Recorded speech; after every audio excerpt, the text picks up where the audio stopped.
I'm Mike Keith with Amy Wells, welcoming you to the BetMGM studio. On this edition of Titans All Access, Jelly Roll asks the Titans to help him spread some joy, and the team responds in a big way. We share some big news for Big Jeff. The Nissan Insider is the team's biggest surprise in the rookie class, cornerback Jarvis Brownlee.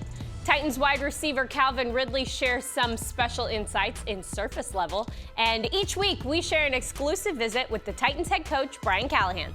We call it Callys Corner, and it's presented by SeatGeek.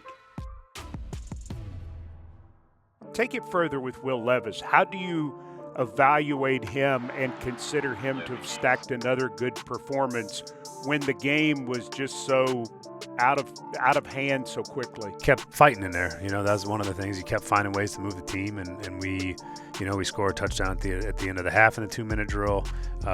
We come out and we put ourselves in two field goal spots. Again, those are moments though that we gotten touchdowns in those spots. Maybe we got a whole different second half on our hands. Instead of kicking 2 field goals in those drives. But there was a lot of good things. It's the most probably drop back passing that he's been put through in a course of a game, and we dropped some balls, which was disappointing. And the protection's hard when you're just dropping back, and you got to get guys out in the pattern. And so we had some protection issues as well. But just to see the way he fought, he found completions, he's playing on time. He created a couple plays, still working on that part as, the feel in the pocket and getting out and creating more when you have opportunities. But I thought it was another solid game for him, just doing the things that you just want to see a quarterback do. Wasn't a winning effort overall, but just if you're just talking evaluation of growth, I think there was more of that again this week. So let's now turn to this week's opponent, the Jacksonville Jaguars. Their quarterback Trevor Lawrence suffered a concussion in Sunday's game against Houston. Mac Jones came in and played pretty well against the Houston Texans, all things considered. What does Mac Jones bring to the Jags offense? Played quite a bit of football over his first couple of years, and you see that. You see a guy's got some skills and some talent. He's played good college football. He had some good, had a really good, first year, I think, in New England. There's some things about him that, that he's not a throwaway. He's not just, he's not some bum off the street. Like, Mac can play football. And they got good weapons there.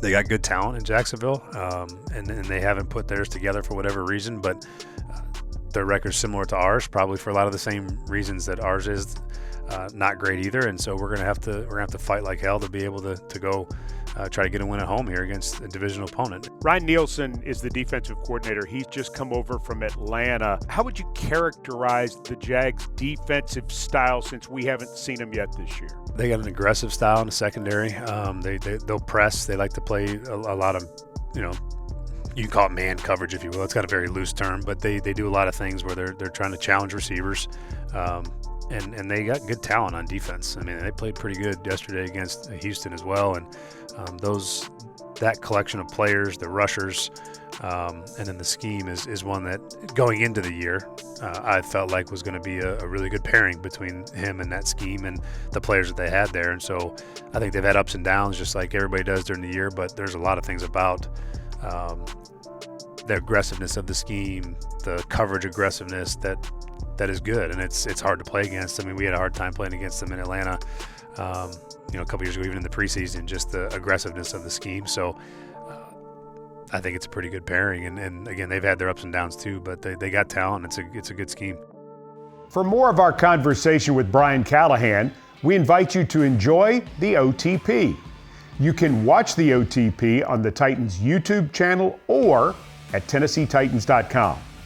Don't forget to subscribe to the OTP wherever you get your podcasts. There is only one official Titans podcast, better known as the OTP. Stay tuned. More Titans All Access right after this.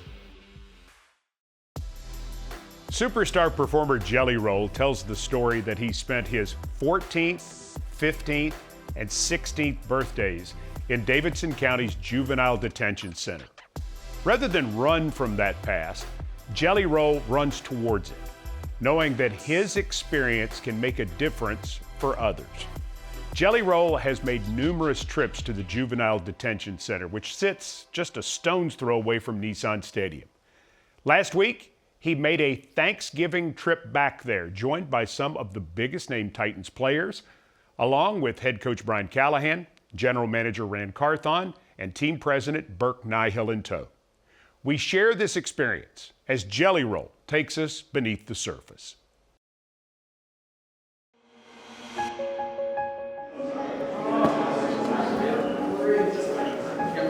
Boy, I remember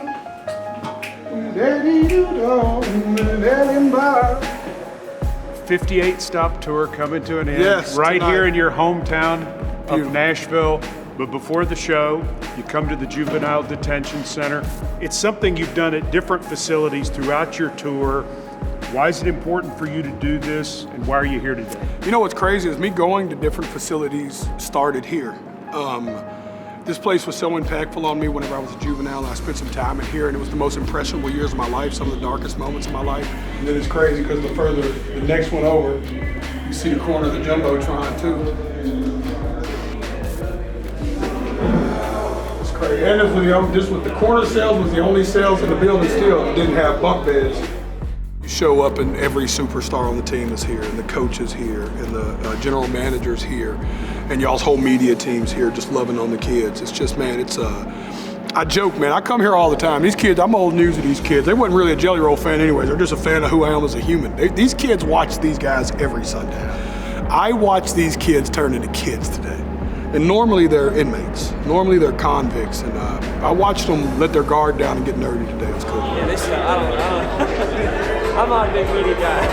Yeah, but you surround yourself with good people, man. Hear Jelly Roll's story that Jelly Roll actually was in the same detention center. You know, I think he said 3 years, and for him to be in this detention center and be able to come back, you know, I'm sure that means the world to these kids. That means the world to these people working in the building. To invite us to be able to let us partner with him to be able to come here, you know, it means a lot, especially for me, with a big name like Jelly Roll. You know, I never thought I'd be in the same room as Jelly Roll, especially in a situation like this. You know, we appreciate him so much for what he do for the community, especially up in Nashville. You know, hopefully we can continue to grow our relationship. I know when you're 15 years old, spending 9 months in this place feels like the complete end of the world. Man, when you're 40, dude, 9 months is like a big nap. Just relax. I promise you're gonna get through it, man.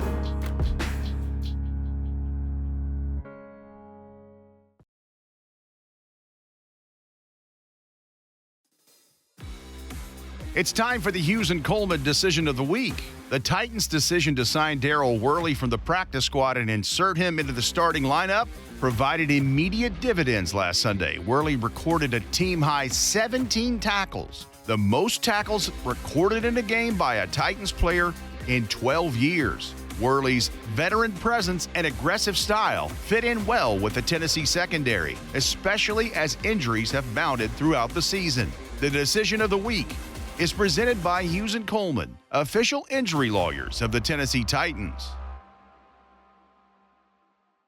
Welcome back to Titans All Access. I'm joined by Nissan Insider Jarvis Brownlee. Jarvis, you're a rookie, but it does not feel like you're a rookie at all. Do you get that same feeling that, like, this feels like a very comfortable place for you? No doubt. I've been getting that since I've been here, that, you know, I'm not going to have the same route as a rookie. When I first came in, Coach Denard already had then told me what my role was going to be. And, you know, it kind of stuck with me since I got here. What role did he tell you were going to have? He told me that I was going to be a big part of this defense, and that when it was my time, you know, be ready and be prepared. And he kind of gave me that same speech, you know, before the first game. You know, you don't have regular time as a rookie to get ready, you know, to prepare and things like that. So whatever you need to do, you know, to get ready for this season or this first game, then I need you to do it. Does that build confidence that you are walking down the right path, you're doing things the right way, and what you do is good enough? It gives me a lot of confidence. It boosts my confidence. You know, I already play with an edge, just how I play football. I play through pain. So for me, just knowing that my defensive coordinator, you know, my coaches, my head coach, the vets that I'm around, these guys that I've been watching on Sundays before I was here, just seeing that these guys believe in me, you know, believe in a young kid from Miami, Florida that went 5th round. I'm grateful and just blessed to be a part of this organization and just blessed to be a part of the National Football League. You've talked about your style of football because that's just what you do is your style of football. Describe that to me. What is that? My style of football is, you know, being physical, playing with aggressiveness, and just playing with an edge on my shoulder. You know, I came into this season with a chip on my shoulder, not just because I went 5th round, but you know, I put like a paper on my wall, which is every defensive rookie that went before me, and that kind of gives me an edge, you know, to show that, you know, I deserve to be one of those top guys, and I am a top guy. Do other players appreciate your style of play, or does it just bug them? Majority of the times, I think it bugs them that I just won't stop. I just won't stop being physical. But more than anything, I think they respect my game and knowing that with me just being physical, not only in games but in practice, you know, I try to be the same way because I know it's helping those guys. And when another guy steps in front of them, you know, it won't be no different. They already know how to respond or how to react to certain things. So, man, I try to stay at it every time. Have you taken the time to step back and evaluate how much you've accomplished? I don't think I'm really trying to just look back at it right now. I think I'm just trying to stay pushing forward. My mom and my family members and, you know, my friends, you know, they kind of remind me of the things that I'm doing. You know, some days I could come home and be like, you know, man, I didn't like my performance. And, you know, my mom or some of my friends, they'd be like, bro, like, why you so hard on yourself? Like, yeah, you gave up 1 catch, but you had a great game. And I'd be like, you know, like, it's not about that. It's just about being consistent and knowing that in those moments, you know, they're critical and it's things that I can do to affect the game and help us win. My mom and my friends, you know, they kind of remind me that, bro, you're doing some great things. Like, you know, be proud of yourself and give yourself some praise. You have to have the drive to be better, but you also have to have mom to tell you that you're doing all right. Yeah. Mom, she kind of do both. She do both. She tell me when I'm doing good, but if I go out there and give up a play, she gonna tell me about it too, and I'm gonna keep hearing about it until that's next week. That's why I don't try to give up plays, cause then I gotta hear her mouth and Denard's mouth. Who's worse, your mom or Denard? It's kind of 50-50 right now. So I just be knowing that they just want the best out of me, and you know, they really care for me. So when they come at me, I'm knowing it's for the better. So I don't take it any worse than that. Jarvis Brownlee, thank you so much for no problem. spending some Appreciate time you. with me. We will have more Titans All Access right after this quick break. Stick around. You ready? Time to get new. Want to go over one more time? Y'all got it down. Don't forget the dab. When you think about Jeff, he could use his accolades to his advantage. He could use all of those things. He's never once come to us and said, I want to do this because I'm a big athlete. He comes and says, I want to do it because it's important, because it's valuable, because someone did it for me and I want to do it for others. I don't get that win, man. You ready to laugh now? To be in the community, to be a light in the community, and that's my goal. And I just want to continue to do that. You know, I love the fans here. I love our community here. Good luck to y'all, boy. Good luck, good luck, good luck. Oh, you're a Titan fan. That's what I like to hear. He understands the value of what it means to give back, what it means to pour into the next generation. Why do I only get 1? No, you're going to get 2 of them. Look. Okay, he's fixing you up. There you go. You come in here with these kids and you just see smiles on their face and knowing that they dealing with so much either fighting cancer or then have beat cancer. So that's just a great feeling of it, being able to see how much they actually enjoy it. I believe that when young people can see someone who looks like them, who may have had the same dream as them, it changes their life. And I believe that he is certainly interested in changing the lives of young people, not just in Middle Tennessee, but I believe around the nation. That is the video that was used to nominate Jeffery Simmons as the Walter Payton NFL Man of the Year. Here is the moment this past week that Big Jeff learned that he was the Tennessee Titans Man of the Year nominee. How does it feel to be the Tennessee Titans 2024 Walter Payton Man of the Year?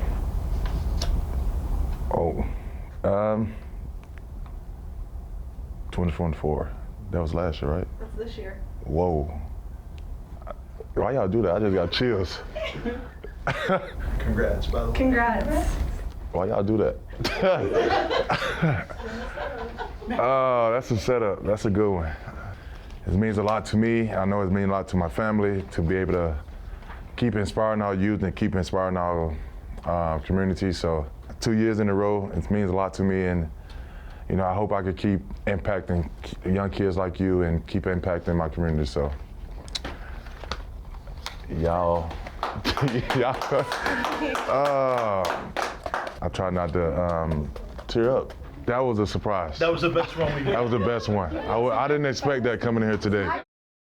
Titans fans, the holiday season is here, and we've got something truly special, the Foolish Club Napa Valley, the Tennessee Titans official wine club. This isn't just wine, it's handcrafted, award-winning Napa Valley wines honoring the bold legacy of the Tennessee Titans. Born from the pioneering spirit of Bud Adams, the founding owner of the Titans. Are you looking for the perfect holiday gift? Every shipment arrives in a stunning vintage fire-branded wooden crate, a keepsake that shows off your two-tone blue pride. And it includes a 3D customizable wooden card. These wines make an unforgettable gift for family, friends, or Titans fans this holiday season. Each purchase supports the Tennessee Titans Foundation, giving back to our community. Ready to celebrate the holidays with Titans pride? Head to winegiftshop.com/Titans to shop our wines.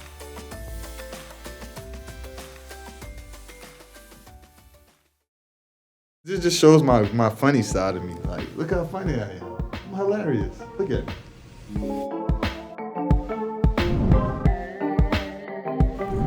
Yeah, me and my brother Minka was at Deion Sanders had invited us to come work out at his camp. He brought in like some of the top athletes to come out there and work out, some of the young boys. Yeah, I eat food, man. I love food, bro. Like, I'm from South Florida. Like, we got a lot of seafood spots. I like seafood, like, you know, fish, shrimp. And I like, you know, Jamaican. But I always got like plates. My mom could cook really good. You know, we like to eat though. So, Sly Red. So, Sly Red came from like high school. It was Jerry Judy's big brother, I want to say, honestly. He the one named me this. He used to call me V8 first. V8, like just a type of engine, you know, I could run. And then I just heard him start saying, you be sliding, like, slide, Red. Yeah, like, he'll always be like, Red, we need you. So say we're in a tough game. He would be like, Red, we need you to slide and activate everybody. Like, do something. And then everyone else is going to do something. So they started calling me Sly Red, man. Joy Lord. Man. Jerry. Bruh. I'm happy you did that. This just shows my funny side of me. Like, look how funny I am. I'm hilarious. Look at me. You feel like you got the same personality now that you did then? Yeah.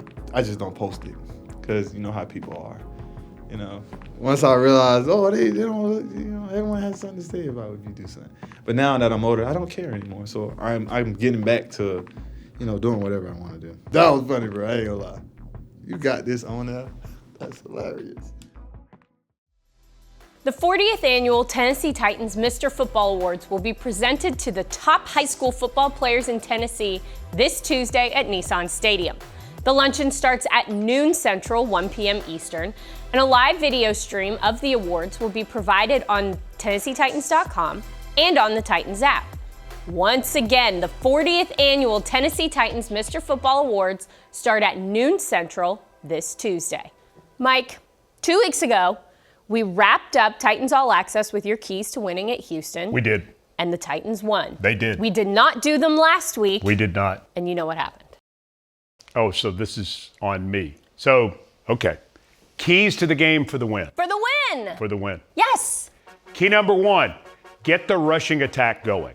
The Titans fell behind in Washington, so the team had to go away from the run game, but running the ball just 11 times? No thank you, that will never cut it. Tony Pollard should be fresh. Tajay Spears should be too.